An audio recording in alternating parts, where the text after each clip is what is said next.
السلام علیکم ورحمۃ اللہ وبرکاتہ۔ آپ کا کیا خیال ہے ایک ایسی نیکی کے بارے میں کہ اس نیکی کو انجام دینے والے شخص کے اللہ رب العزت 1 سال کے پچھلے گناہ اور 1 سال کے اگلے گناہ معاف کر دے؟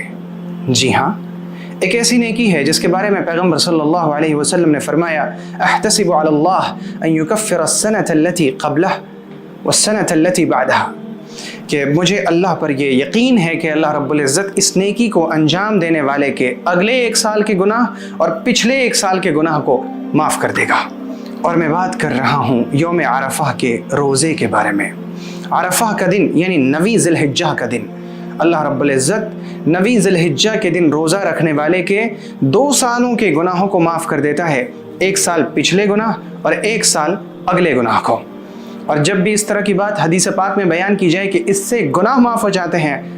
تو ان چیزوں سے صغیرہ گناہ معاف ہو جاتے ہیں، مگر یہ کہ اللہ چاہ لے تو وہ الگ بات ہے۔ اور کبیرہ گناہوں کا یعنی بڑے گناہوں کا قاعدہ یہ ہے کہ بندہ جب توبہ کر لیتا ہے تو اللہ رب العزت بڑے گناہوں کو معاف کر دیتا ہے۔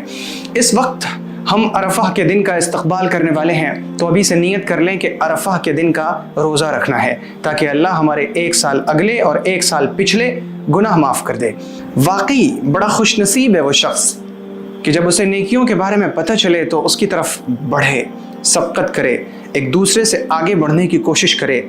وہ دوڑ لگائے۔ اللہ رب العزت یہی تو چاہتا ہے اور کہتا ہے وَفِي ذَلِكَ فَلْيَتَنَافَسِ الْمُتَنَافِسُونَ، اسی میں آگے بڑھنے والوں کو آگے بڑھنا چاہیے، اسی میں سبقت کرنے والوں کو سبقت لے جانا چاہیے۔ اسی کے بارے میں تو اللہ فرماتا ہے سارعوا الى مغفرۃ من ربکم وجنۃ عرضها السماوات والارض، دوڑو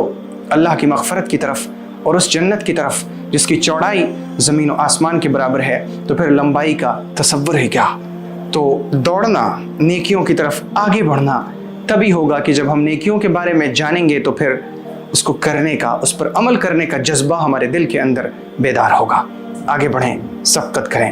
عرفہ کے دن کے روزے کی نیت کریں اور اس کے لیے ترتیب بنائیں، اور اس پیغام کو اپنے آپ تک محدود نہ رکھیں، جہاں تک ہو سکے آگے بھیجیے، شیئر کیجیے۔